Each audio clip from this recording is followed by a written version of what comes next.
அனைவருக்கும் வணக்கம்.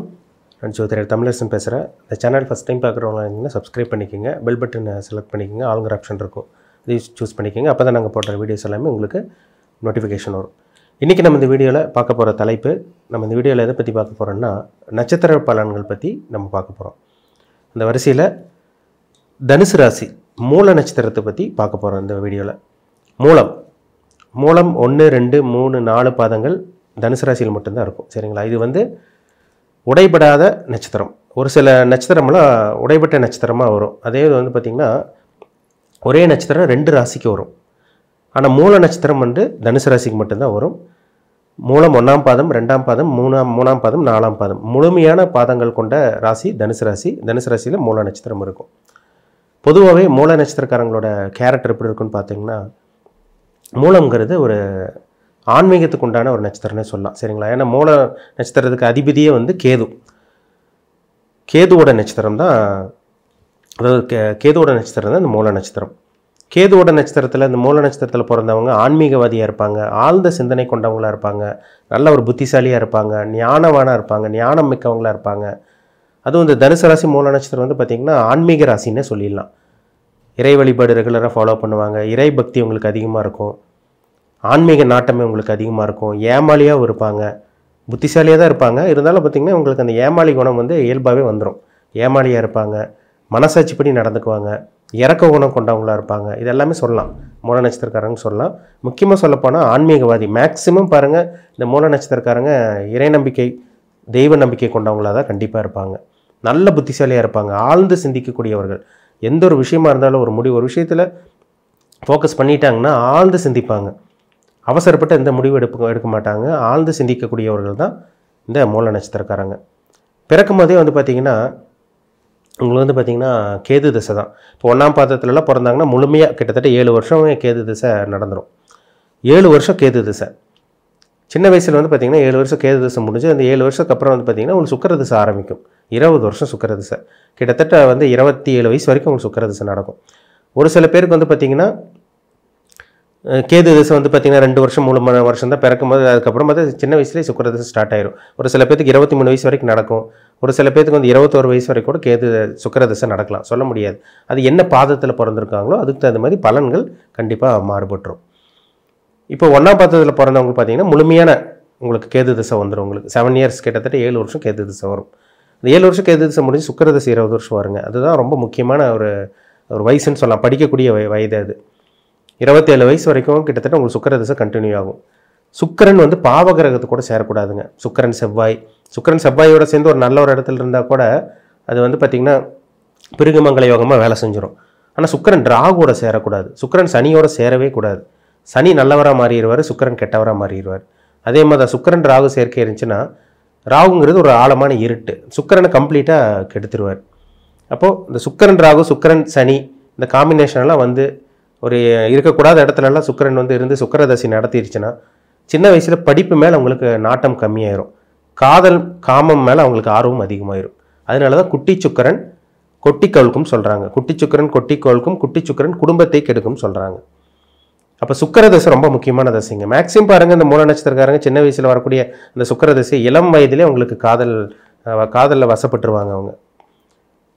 ஒரு சில பேருக்கு அந்த லவ் ஃபெயிலியர் நடக்கும். இந்த சுக்கிரன் ராகு, சுக்கிரன் சனி எல்லாம் காம்பினேஷன்லாம் வந்துச்சுன்னா லவ் ஃபெயிலியர் எல்லாம் இந்த பிரேக்கப் ஆகி மனசில் ஒரு கவலை வச்சு அதிலே உங்களுக்கு டிப்ரெஷனாக போகிறவங்களாம் நிறைய பேர் இருக்காங்க இந்த மூல நட்சத்திரக்காரங்க. அந்த சுக்கிரதசை கடந்து வந்தவங்களுக்கு உங்களுக்கு நல்லாவே தெரியும். அது சுக்கிரன்கிறது காதல் குடிக்கிற கிரகம், காமத்தை குடிக்கிற கிரகமே சுக்கிரன் தான். அப்போ சுக்கிரன் கெடாமல் இருக்கணும். நல்ல ஒரு இடத்துல சுக்கிரன் ஒரு கேந்திர ஸ்தானத்துலையோ, ஒரு 1, 5, 9 திரிகோண ஸ்தானத்துலையோ, இல்லை உங்களுக்கு திரிகோண ஸ்தானத்துலையோ கேந்திர ஸ்தானத்தில் கூட இருக்கலாம், தப்பு கிடையாது. ஆனால் பாவ கிரகங்களோட சேராமல் இருக்கணும். மேக்ஸிமம் பாருங்கள், இந்த சுக்கிர தசை தனுசு லக்னக்காரங்களுக்கும் மீன லக்னக்காரங்களுக்கும் சுக்கிரன் அவயோகியாக வரனால சின்ன பருவத்தில் வர சுக்கிர தசை ஒரு நல்ல ஒரு சுக்கிர தசையாக இருக்காதுங்க. நெகட்டிவான விஷயங்கள் தான் உங்கள் வாழ்க்கையில் நடக்கும். இப்போ தனிப்பட்ட ஜாதகத்தில் சுக்கிரன் எங்கே இருக்கார், உங்கள் பிறப்பு ஜாதகத்தில் சுக்கிரன் எங்கே இருக்கார், நீங்கள் 20 வயசுக்குள்ளே இருக்கீங்களா, இல்லை 20 வயசுக்கு மேலே இருக்கீங்களா, படிச்சுட்டு இருக்கீங்களா, உங்கள் வயசு என்ன, அது ரொம்ப முக்கியம். அதை செக் பண்ணிக்கிங்க. சரிங்களா? சுக்கிரன் எங்கே இருக்காருன்னு பார்த்துக்குங்க. 27 வயசு பெறக்கூடிய உங்களுக்கு சூரிய தசை 6 வருஷ தசையை நடத்தும். அந்த சூரிய தசையில் தான் அதிகார பதவி, நல்ல ஒரு ஹெச்ஆர், ஒரு டீம் லீடராக இருக்குது, சின்ன வயசில் ஒரு மேனேஜர் போஸ்ட், ஒரு சூப்பர்வைசராக இருக்குது. இதெல்லாம் பாருங்கள் இந்த சூரிய தசையில் தான் உங்களுக்கு கிடைச்சோம். 6 வருஷம் சூரிய தசை. இப்போ 25 வயசில் சூரிய தசை உங்களுக்கு ஸ்டார்ட் ஆச்சுன்னா உங்களுக்கு 31 வயசு வரைக்கும் நடக்கும். 27 வயசில் ஸ்டார்ட் ஆச்சுன்னா உங்களுக்கு வந்து பார்த்தீங்கன்னா 33 வயசு வரைக்கும் உங்களுக்கு நடக்கும். அது அவங்கவுங்க நட்சத்திர பாதத்தில் என்ன பாதத்தில் பிறந்திருக்காங்களோ அதுக்கு தகுந்த மாதிரி பலன்கள் கூடுதல் குறைவாக இருக்கும். சரிங்களா? அது வயது பொறுத்து என்ன நட்சத்திர பாதம் பொறுத்து பலன்கள் கண்டிப்பாக மாறுபடும். சூரிய தசையில் தான் 25-27 வயசுக்கு மேலே கண்டிப்பாக சூரிய தசை வந்துடும். அதில் நிறைய பேர் டெவலப் ஆனவங்களாம் இருக்காங்க. அரசாங்க வேலை சின்ன வயசில் கிடச்சிரும்.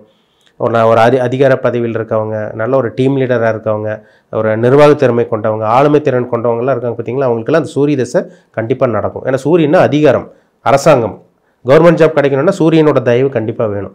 அப்போ சூரியன் நல்லா இருக்கிறவங்களுக்கு தான் அரசாங்க வேலை சின்ன வயசில் கிடச்சிருது அவங்களுக்கு. 30 வயசுக்கு மேலே வரக்கூடிய சந்திர தசை 10 வருஷம். சந்திரன் வந்து முக்கியமான ஒரு நல்ல ஒரு இடத்துல இருக்கணும். இல்லை 30 வயதுக்கு மேலே வரக்கூடிய அந்த சந்திர தசை அம்மாவோட ஆரோக்கியத்தை கெடுத்துரும், இல்லை உங்களோட ஹெல்த் கண்டிஷனை கெடுத்துரும். சந்திரன் சனி, சந்திரன் ராகு காம்பினேஷனால இருந்துச்சுன்னா மனம் பாதிக்கப்பட்டுரும்.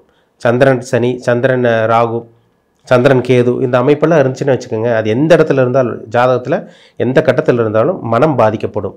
மன ரீதியான பாதிப்பு, இந்த சைக்காட்டிக் ப்ராப்ளம்லாம் வந்துடும். இது குருவோட சேர்க்கை, குருவோட பார்வை இருந்துச்சுன்னா நிலைமையை கண்டிப்பாக சமாளிக்க முடியும். சரிங்களா? ஜாதகரை ஈஸியாக சமாளிச்சுட்டு போயிடுவார்.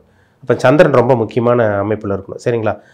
சிம்ம லக்னத்துக்கும் கடக லக்னத்துக்குலாம் சந்திர திசை ஓரளவுக்கு நல்லா வேலை செஞ்சிடும். சிம்ம லக்னத்துக்கு ஒரு விரையாதிபதியாக இருந்தாலும் இந்த வெளிநாட்டு பிரயாணம், அது 12ஆம் இடத்துலலாம் இருந்துச்சுன்னா, வளர்பிறை சந்திரனாக இருந்துச்சுன்னா வெளிநாட்டு பிரயாணம், வெளிநாட்டில் செட்டில் ஆகுறது, இந்த மாதிரி விஷயங்களை ஒரு சில விஷயங்களை ஏற்படுத்தி கொடுக்கும். அதே உங்களுக்கு கும்ப லக்னத்துக்கு சந்திர திசை வரவே கூடாதுங்க. கடன் பிரச்சனை, நோய் பிரச்சனை, எதிரி தொல்லை 10 வருஷம். 30 வயசு மேலே இருந்தீங்கன்னா உங்களுக்கு 40-45 வயசு வரைக்கும் உங்களுக்கு சந்திர திசை நடக்கும். அதில் ரொம்ப கவனமாக இருக்கணும். சந்திரன் எங்கே இருக்காருன்னு பாருங்கள். சந்திர தசை முடிஞ்சு செவ்வாய் தசை ஒரு 7 வருஷம் நடக்கும். உங்களுக்கு 40 வயசுக்கு மேலே வரக்கூடிய இந்த 7 வருஷம் செவ்வாய் தசையில் அதிகார பதவி, ரியல் எஸ்டேட்டில் கொடி கட்டி பறக்கிறது, ரியல் எஸ்டேட் ஃபீல்டில் சாதிக்கிறவங்களாம் பாருங்கள், இந்த மருத்துவராக இருக்கவங்களுக்கு ப்ரொமோஷன் கிடைக்கும், காவல்துறையில் இருக்கவங்களுக்கு ப்ரொமோஷன் கிடைக்கிறதெல்லாம் பாருங்கள். 40 வயசுக்கு மேலே இருக்கவங்களுக்குலாம் நல்ல ஒரு நிலமையில் வந்துடுவாங்க. காரணம் அது செவ்வாய் திசையில் தான். செவ்வாய்ங்கிறது ஒரு நல்ல ஒரு தைரியமான கிரகம், போர் கிரகம். ரியல் எஸ்டேட் கொடி கட்டி பறக்கிறது, கன்ஸ்ட்ரக்ஷன் ஃபீல்டெல்லாம் பாருங்கள், அவங்களுக்கு செவ்வாய் திசை நடந்துட்டு இருக்கவங்களாம் இருப்பாங்க. நல்ல ஒரு அமைப்பில் 40 வயசுக்கு மேலே செட்டில் ஆகிறாங்க பார்த்தீங்களா, அவங்களுக்கெல்லாம் அந்த செவ்வாய் திசை நடக்கும். செவ்வாய் நல்ல ஒரு இடத்துல இருக்கணுங்க. செவ்வாய் ராகுவோட இருக்கக்கூடாது. செவ்வாய் சனியோட காம்பினேஷன் எல்லாம் இல்லாமல் இருக்கிறது ரொம்ப ரொம்ப நல்லது. அதுவும் இந்த செவ்வாய் யாருக்கு வரக்கூடாதுன்னு பார்த்தீங்கன்னா, மிதுன லக்னக்காரங்களுக்கு செவ்வாய் தசையும், கன்னி லக்னக்காரங்களுக்கு செவ்வாய் தசை வராமல் இருக்கிற வரைக்கும் நல்லது. பாவகருக்கு சம்மந்தப்பட்ட செவ்வாய் தசை கன்னி லக்னக்காரங்களுக்கு கடுமையான பலன்கள் கண்டிப்பாக செய்யுங்கிறதுல சந்தேகமே கிடையாது. சரிங்களா? மற்ற லக்னங்களுக்கு கூட செவ்வாய் ஓரளவுக்கு நல்லது பண்ணும். மிதுன லக்னங்களுக்கும் கன்னி லக்னக்காரங்களுக்கும் செவ்வாய் 6-8ஆம் அதிபதியாக வரனால தேவையில்லாத பிரச்சனைகள், வம்பு வழக்கு பிரச்சனைகள், அசிங்கமான கோர்ட்டு கேஸ் பிரச்சனை, வேலை இழக்கிறது, விபத்தை சந்திக்கிறது, இந்த மாதிரி விஷயங்களை கண்டிப்பாக கொடுக்கும். 47 வயசு கிட்டத்தட்ட 45-47 வயசுக்கு வரக்கூடிய ராகு திசை 18 வருஷம். அந்த 18 வருஷம் ராகு திசைங்க ரொம்ப முக்கியமான அந்த டைம் தாங்க. அந்த 45 வயசுக்கு மேலே வரக்கூடிய ராகு திசை கிட்டத்தட்ட உங்களுக்கு 52-53 வயசு வரைக்கும் நடக்கும். அதாவது உங்களுக்கு 45 வயசுக்கு மேலே வரக்கூடிய ராகு திசை உங்களுக்கு 62-63 வயசு வரைக்கும் கிட்டத்தட்ட உங்களுக்கு நடந்துடும். 18 வருஷம்.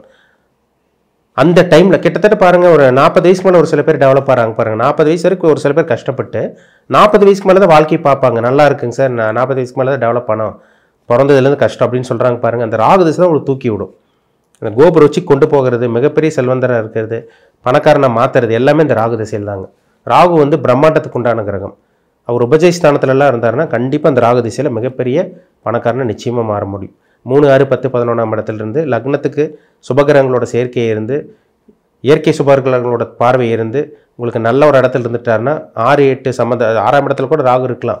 8ஆம் இடத்துலலாம் சம்மந்தப்படக்கூடாது. 12ஆம் இடத்துல சம்மந்தப்பட்டால் கூட சுபகிரக சம்மந்தப்பட்டால் கண்டிப்பாக அந்த ராகு திசை மிகப்பெரிய ஒரு மேன்மையை கொடுக்கும். மேக்ஸிமம் 3, 6, 10, 11ஆம் இடத்துல ராகு இருக்கிறது ஒரு நல்ல ஒரு அமைப்புன்னே சொல்லிடலாங்க. சரிங்களா? மிகப்பெரிய வாழ்க்கை, கோடீஸ்வர வாழ்க்கை, பிரம்மாண்டமான வாழ்க்கை, சொகுசு வாழ்க்கை, ஆடம்பர வாழ்க்கை எல்லாம் இந்த ராகு திசையில் தான் 40 வயசுக்கு மேலே வரக்கூடிய ராகு திசையில் தான் கண்டிப்பாக கொடுக்கும்.